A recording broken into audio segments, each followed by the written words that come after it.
Welcome to episode 111 of the Sports Marketing Machine podcast. I'm your host, Jeremy Neisser. Whether you're just getting started and you're trying to build your email list, or you have a healthy budget, $20,000 or more to spend to make it count and sell more tickets, today I'm going to walk you through exactly how to prioritize your marketing dollars for maximum impact. I'm going to get you thinking about a specific strategy, and when you start to think about things this way, you're putting your marketing dollars in buckets that make the most sense. I'm going to show you why some tactics, using them a little too early, can actually hurt your results, where digital and some of the other strategies may be the best fit and your smartest investment that you can make today. So no fluff, just real strategies that you can start using today to stretch your marketing dollars and sell more tickets. Let's jump in.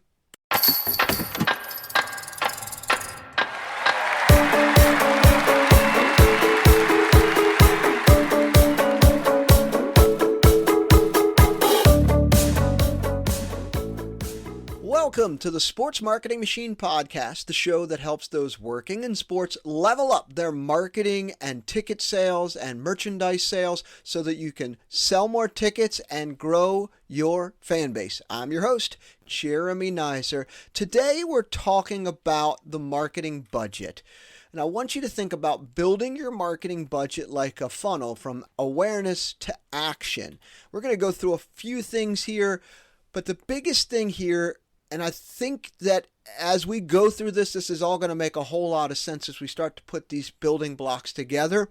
I kind of look at this like almost building a house. You must have the foundation first.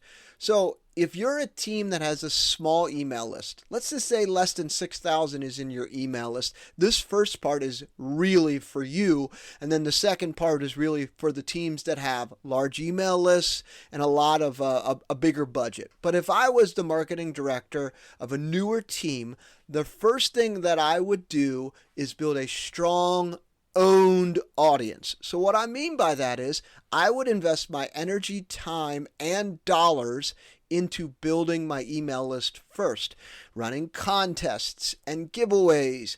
On my website, I have an opt-in so people can sign up to my newsletter.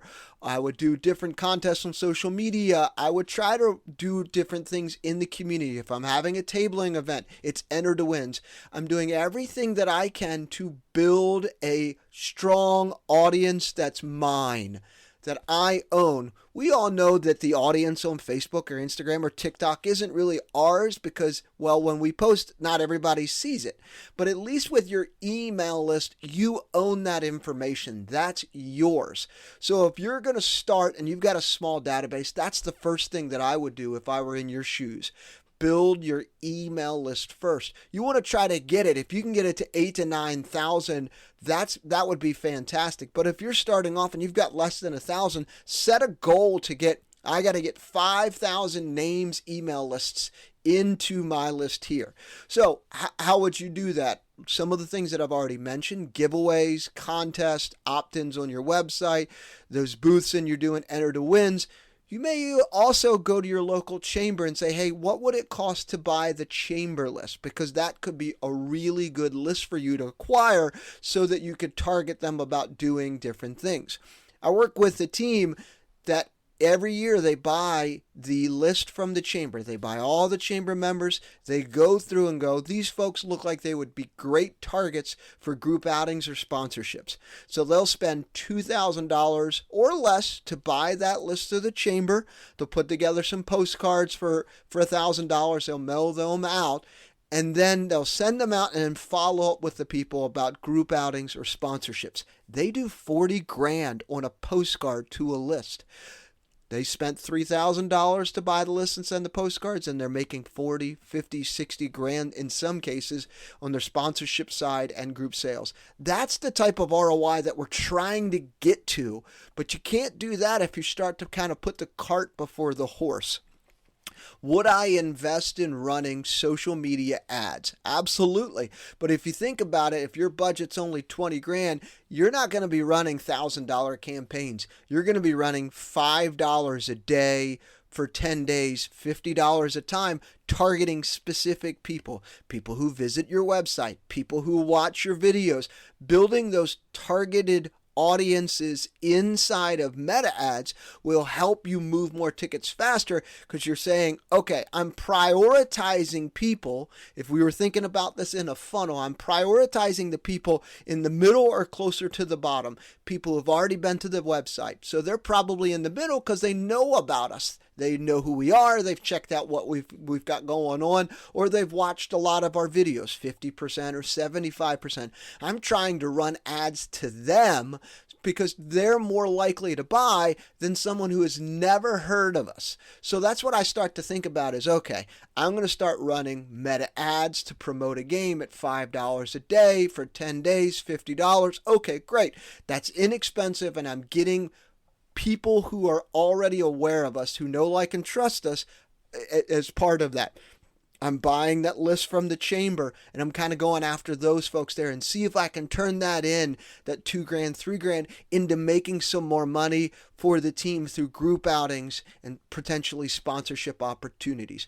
And the third piece here, if you're a newer team with a very small email list, I would recommend Awarity as a great option just to build awareness about what you're doing. You could run $2,500 for your entire season, and display ads are going to be on Yahoo and Google and ESPN and even some of your local websites. And it's a display ad promoting what's happening with your games, and it's great. You can promote games, promote promotions, and do some different things. So what I just laid out to you there, if I had a $10,000 budget and I was with a team with a small email list, a large chunk, 30% of that budget, maybe even 40%, is to building my email list and seeing if I can get these people to buy what I've got going on, from party decks to suites to even sponsorships. That's what I would do if I was on the smaller end.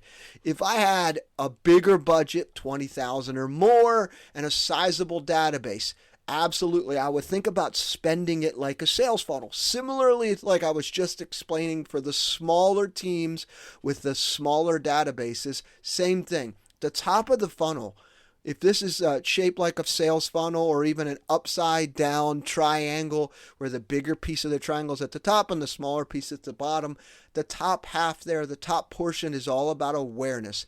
I really want to get some display and get new people aware of what we've got going on. So that would be Awarity. Great way to be able to do that.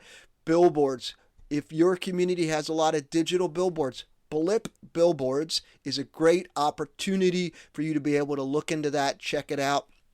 I'll put a link in the show notes where I was able to show in a video in 8 minutes how you can buy billboards, digital billboards, pennies on the dollar in your community, and how you can get in there and display it instead of getting locked into a contract. So I'll put that link in the show notes. But if I got a budget of $20,000, I'm spending 30 to 40% just on kind of the awareness campaigns, trying to get people who are aware. One great thing about Awarity as well is you have that ability to target folks who have been to your website, even retarget them as well. So that's the piece there where you can retarget them and continue to just show up. Oftentimes it takes people 6, 7, 8, 9, 10 times before they buy from you, that you need to be reminding them of who you are, what you do, and that you're still there. The second piece of the budget here is meta ads. I would focus on landing page views. We were targeting lookalike audiences. We're trying to engage people and retarget based on their interest, and I'm trying to move some tickets. The other option too, and similarly to the smaller audience size, direct mail, chamber lists, I would run those. Buying a chamber list at any level, at the small team, small database, or even at this mid-team, 20,000 budget, sizable database, buying that chamber list is a great ROI, especially for group sales and sponsorships. One pro tip, when you're doing a postcard mailer, I would strongly follow up on the leads after you've mailed it out. And in doing so, you can check in with them and just say, hey, did you get our mailer? Just want to see if we can answer any questions. And you're going to get some people that say, hey, I got it. Love to talk with you a little bit more about it. So some additional ideas for teams that have that budget of 20,000 plus. YouTube pre-roll ads. If you've got some great video content, you've got a hype video, a sizzle video, you've got some great videos running on YouTube, some pre-roll ads, that is marvelous. You can run those 15 seconds, 10 seconds at a time. You get some eyeballs. Next week, I'm going to be talking about a new digital TV platform that allows you to buy ads similarly to Blip billboards, where you can just kind of buy them pennies on the dollar in focus. So we're going to talk a little bit about that one. But the next idea, Spotify ads. They're great, quick audio spots. You can use it for your big theme nights, target specific people who like specific genres. There's people in there that are Star Wars fans, running a Star Wars night in your community on Star Wars fans. You can do that. 90s night, you focus on 90s music. You really have the ability to be flexible and targeted with Spotify ads. I mentioned TV. That's a great opportunity, and I'll go into detail more next week in next week's episode. And then text message campaigns. Only if you already have a strong database, 100% add text to it and see if you can get some people to sign up on the texting list and buy through there. All right, bang for your buck. If you only had $20,000 to spend this season, whether you're a medium-sized team and you got a large audience, or you're a small-sized team and you've got 1,000 people, prioritize building your database first. You own that list. Prioritize building your database first. Now, split your campaigns between awareness and interest, and you got to do it smartly. So if you put too much to awareness to just lets people know you're there without any call to action, you might be going more awareness heavy. But have a good blend of calls to action with some of your ads. It says, hey, buy now. Here's this upcoming game this Saturday. Buy tickets now. That's more of the conversion side of things, but then running a good split between awareness, interest, and then focusing on the conversion side. The third piece here, the best bang for your buck, leverage high ROI tactics. Meta ads, Awarity. These are great, low dollar, low barrier to entry, great opportunity for you to be able to get eyeballs on items and sell more tickets, and direct mail piece. And then when you want to get fancy, do some text messaging stronger. When your foundation is strong of your database, you can add on texting. I would also add on TV there. So if you find this episode helpful, please take a moment, share a positive rating or review on your favorite listening platform like Apple or Spotify. If you need some help, let's just say you got your budget together and you're like, Jeremy, these are the things I want to try. These are the things I'd like to do. Help me organize this. Where do we put at the top of the funnel? What's more awareness? Who are we targeting and how are we targeting with folks in the middle or the bottom of the funnel, asking them to buy? I'm happy to help you with this. Even if it's a 30-minute phone call free of charge, I'm here to help you sell more tickets. So feel free to reach out, pop over to my website, schedule a call, and we can just hop in there and work together on your budget. And I'm just going to ask you questions and help you organize it. So, top 5 takeaways from this episode. Number 1, match your budget to your stage. So if you're a new or growing team with a small email list, don't jump into expensive channels just yet. Don't jump into paying lots of money on radio ads or TV ads. You're not there yet. Prioritize growing your database smart with low-cost strategies and try to focus on moving tickets with digital efforts like on Meta or Awarity that are relatively inexpensive. The biggest takeaway here is think like a funnel. Think like the funnel like we were just talking about. So organize your budget to match the sales journey. So you want to invest in the awareness. These are display ads, meta ads, potentially billboards. You want to focus on retargeting, which is the middle of the funnel. These are people who are aware of you. So that's meta ads, display ads, and so forth. And then the conversion side, which is email marketing, mailers, and phone calls. Number 3, takeaway here, low-cost awareness always wins. Just digital display ads like Awarity, Blip billboards, they're affordable, scalable, easy to use, and it's great for you to be able to build awareness without blowing your budget on big brand campaigns like TV or radio with long contracts and so forth.